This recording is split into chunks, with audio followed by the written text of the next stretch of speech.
يحاكي الهوى هي رسولي وكف الغيوم تنادي ألا من جلا من البهو هبت رياح هباء فطار القصيد يحاكي الهوى إن الحمد لله والصلاة والسلام على رسول الله أما بعد ইমাম মাহদী শেষ জামানার মুজাদ্দিদ তিনি এসেই পৃথিবীর বুক থেকে জাহিলিয়াতকে ঝেঁটিয়ে বিদায় করবেন। সকল মুসলিম ভূখণ্ড সকল মুসলিম নেতৃবৃন্দ তার পতাকা তলে সমবেত হবে। পুরো পৃথিবীতে তিনি খিলাফা আলা মিনহাজিন নবুয়া প্রতিষ্ঠা করবেন। কাফিরদের সম্মিলিত শক্তিকে তিনি ঘুরিয়ে দেবেন। প্রিয় ভাই ও বোনেরা, আজ আমরা আলোচনা করব ইমাম মাহদীর আবির্ভাব ও তার সংগ্রামী জীবন নিয়ে। একটি আলাদা মজলিসে আমরা এটি স্পষ্ট করেছি যে ইমাম মাহদীর আগে মুসলিম উম্মার বিজয়ের ধারা শুরু হয়ে যাবে। রাসূল সাল্লাল্লাহু আলাইহি ওয়াসাল্লামের হাদিস থেকে জানা যায়, ইমাম মাহদীর আবির্ভাবের পূর্বেই খোরাসানের কালো পতাকাবাহী কিছু কাফেলা ইমাম মাহদীর নেতৃত্ব ও কর্তৃত্বের পথ সুগম করবে। সুনান ইবনে মাজাহ, মুসনাদ আহমদ ও মুস্তাদরাকে হাকিম সহ আরও অনেক হাদিস গ্রন্থে সহিহ সনদে বর্ণিত হয়েছে। রাসূল সাল্লাল্লাহু আলাইহি ওয়াসাল্লাম ইরশাদ করেন, তাতলুর রায়াতু সুদু মিন কিবালিল মাশরিক ফায়ুকাতিলুনাকুম কিতালান লাম ইউকাতিলহু কওমুন ইযা রাআইতুমুহু ফাবায়ুহু ওয়ালাউ হাবওয়ান আলা সালজি। পূর্ব দিক থেকে কালো পতাকাবাহী বাহিনীর আবির্ভাব ঘটবে। তারা তোমাদের বিরুদ্ধে এত কঠিন লড়াই করবে যা ইতিপূর্বে কোনো জাতি করেনি। তাদেরকে আবির্ভূত হতে দেখলে তোমরা বরফের উপর হামাগুড়ি দিয়ে হলেও তাদের দলে যোগ দেবে। এখানে পূর্ব দিক বলে খোরাসান বোঝানো হয়েছে, কারণ জাজিরাতুল আরবের পূর্ব দিকে তৎকালীন খোরাসান ছিল উল্লেখযোগ্য মুসলিম আবাদী। বিষয়টি সুনানুত তিরমিজিতে বর্ণিত একটি হাদিস থেকে স্পষ্ট হয়। সুনানে তিরমিজিতে এসেছে, রাসূল সাল্লাল্লাহু আলাইহি ওয়াসাল্লাম ইরশাদ করেন, তাখরুজু মিন খুরাসানা রায়াতুন সুদুন লা ইয়ারুদ্দুহা শাইউন হাত্তা তুনসাবা বিইলিয়া। খোরাসান থেকে কালো পতাকাবাহী সৈন্যদল বের হবে। এই সেনাদলকে কিছুই রুখতে পারবে না। অবশেষে এই পতাকা ফিলিস্তিনের জেরুজালেম নগরীতে গিয়ে গেড়ে দেয়া হবে। সুনান ইবনে মাজাহ বর্ণিত অপর একটি হাদিস এসেছে, রাসূল সাল্লাল্লাহু আলাইহি ওয়াসাল্লাম ইরশাদ করেন, ইয়াখরুজু নাসুম মিনাল মাশরিক ফায়ুওয়াত্তিউনা লিল মাহদিয়্যি। প্রাচ্য তথা খোরাসান থেকে একদল মানুষ বের হবে যারা ইমাম মাহদীর নেতৃত্ব ও কর্তৃত্ব প্রতিষ্ঠার পথ সুগম করবে। প্রিয় ভাই ও বোনেরা, হাদিস উল্লেখিত এই খোরাসানের হৃৎপিণ্ড হল বর্তমান আফগানিস্তান। যুগের পর যুগ ধরে আফগান জাতি যেভাবে কুফর ও কুফফার বিশ্বের বিরুদ্ধে লড়ে আসছে এবং বর্তমানে যেভাবে তালিবান মুজাহিদরা সম্মিলিত কুফফার জোটকে হারিয়ে আফগান ইসলামী ইমারা প্রতিষ্ঠা করেছে, এই পরিস্থিতিকে আমাদের কেমন যেন হাদিসের বক্তব্যেরই প্রতিফলন মনে হয়। আল্লাহ রাব্বুল আলামিনই ভালো জানেন। তবে আমরা যতটুকু বুঝতে পারি, আল্লাহ তাআলা এই জানবাজ আফগান মুজাহিদদের মাঝে অনেক কল্যাণ রেখেছেন। যদি তাদেরকে আল্লাহ তাআলা ইমাম মাহদীর সহযোগী বাহিনী হিসেবে কবুল করেন, তাহলে বিষয়টি তেমন আশ্চর্যের কিছু নয়।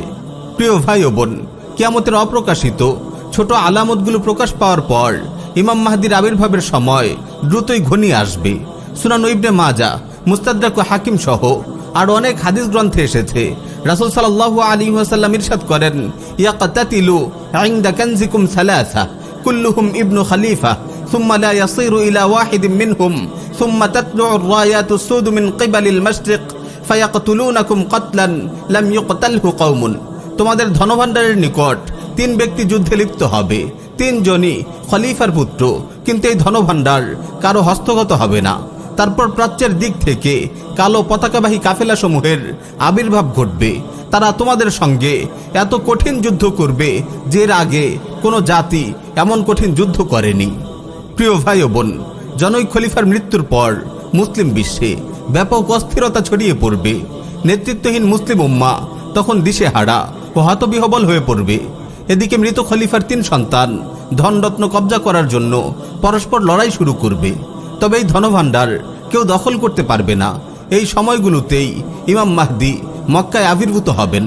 মুসনাদ আহমদে এসেছে, রাসূল সাল্লাল্লাহু আলাইহি ওয়াসাল্লাম ইরশাদ করেন, উবাশশিরুকুম বিল মাহদিয়্যি ইউবআসু ফি উম্মতি আলা ইখতিলাফিন মিনান নাস।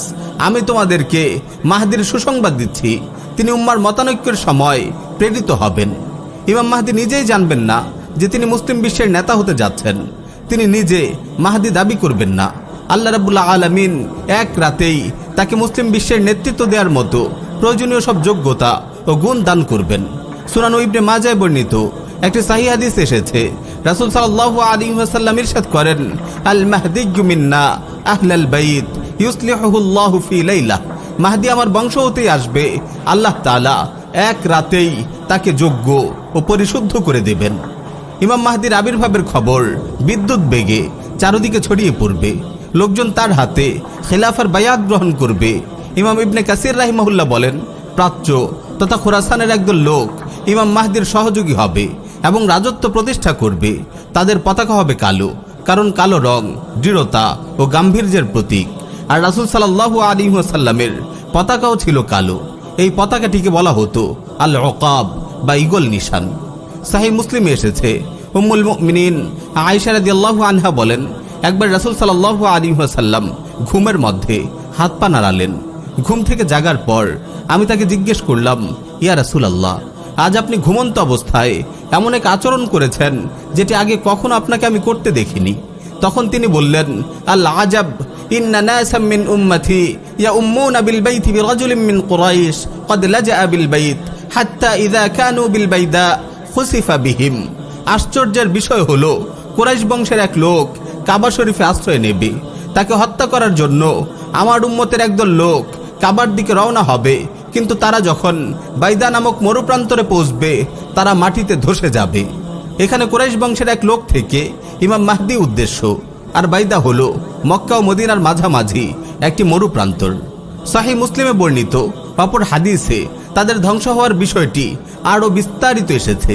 সেখানে বলা হয়েছে, ইমাম মাহদিকে হত্যা করার জন্য একটি বাহিনী কাবার দিকে রওনা হবে, কিন্তু বাইদা নামক মরুপ্রান্তরে এসে এই বাহিনীর মধ্যভাগ মাটিতে ধসে যাবে। তখন অগ্রভাগের সৈনিকরা পেছনের ভাগের সৈনিকদের ডাকাডাকি করতে থাকবে। এমন সময় তারাও ধসে যাবে। কেবল একজন মাত্র ব্যক্তি এখান থেকে রেহাই পাবে, সে এসে ধসে যাওয়া বাহিনীর খবর দেবে। গাজওয়াতুল হিন্দ। ইমাম মাহদির আবির্ভাবের সময়গুলোতে হিন্দুস্তানে মুসলিম ও মুশরিকদের মাঝে এক যুগান্তকারী লড়াই হবে। রাসূলুল্লাহর ভাষায় এই লড়াইয়ের নাম গাজওয়াতুল হিন্দ। প্রিয় ভাই ও বোন, উপমহাদেশের চলমান পরিস্থিতির দিকে তাকালেই আপনারা দেখতে পাবেন গাজওয়াতুল হিন্দের প্রেক্ষাপট রচনার প্রক্রিয়া এখন থেকেই শুরু হয়ে গেছে।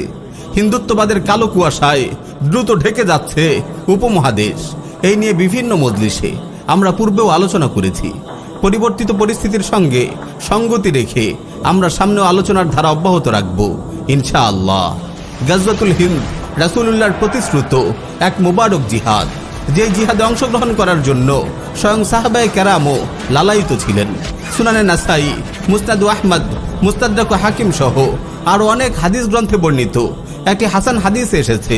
সাইয়্যিদুনা আবু হুরায়রা রাদিয়াল্লাহু তাআলা আনহু বলেন, ওয়া'আদানা রাসূলুল্লাহ সাল্লাল্লাহু আলাইহি ওয়াসাল্লাম গাজওয়াতাল হিন্দি ফাইন আদরাকতুহা উনফিক ফিহা নাফসি ওয়া মালি ওয়া ইন কুতিলতু কুনতু আফদালাশ শুহাদা ওয়া ইন রাজা'তু ফাআনা আবু হুরায়রা আল মুহাররার।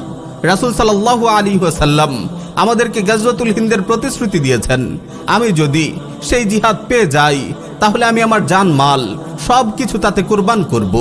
এতে যদি শাহাদাত বরণ করি তাহলে আমি হব শ্রেষ্ঠ শহীদ, আর যদি গাজী হয়ে ফিরে আসি তাহলে আমি হব জাহান্নামের আগুন থেকে মুক্তিপ্রাপ্ত আবু হুরায়রা।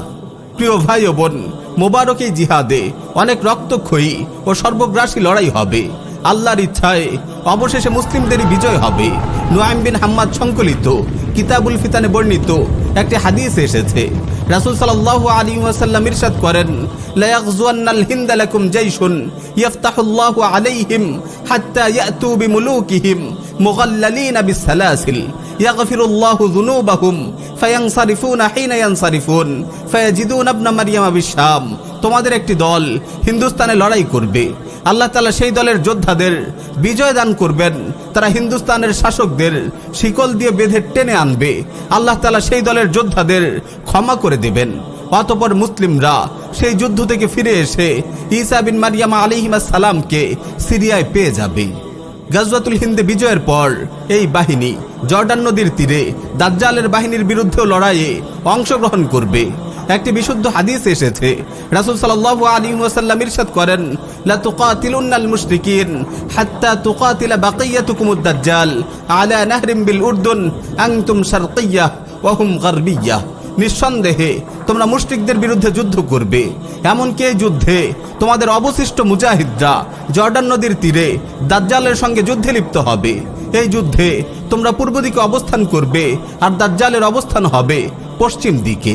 এই মোবারক জিহাদে যারা অংশগ্রহণ করবেন তাদের ফজিলতের জন্য এতটুকুই যথেষ্ট যে তাদেরকে আল্লাহ তাআলা জাহান্নাম থেকে মুক্তির ওয়াদা করেছেন। সুনানে নাসাই, মুসনাদ আহমদ সহ আর অনেক হাদিস গ্রন্থে এসেছে, রাসূল সাল্লাল্লাহু আলাইহি ওয়াসাল্লাম ইরশাদ করেন, ইসাবাতান মিন উম্মতি আহরাজাহুমুল্লাহু মিনান নার, ইসাবাতুন তাগজুল হিন্দা ওয়া ইসাবাতুন তাকুনু মা ঈসা ইবনে মারইয়াম।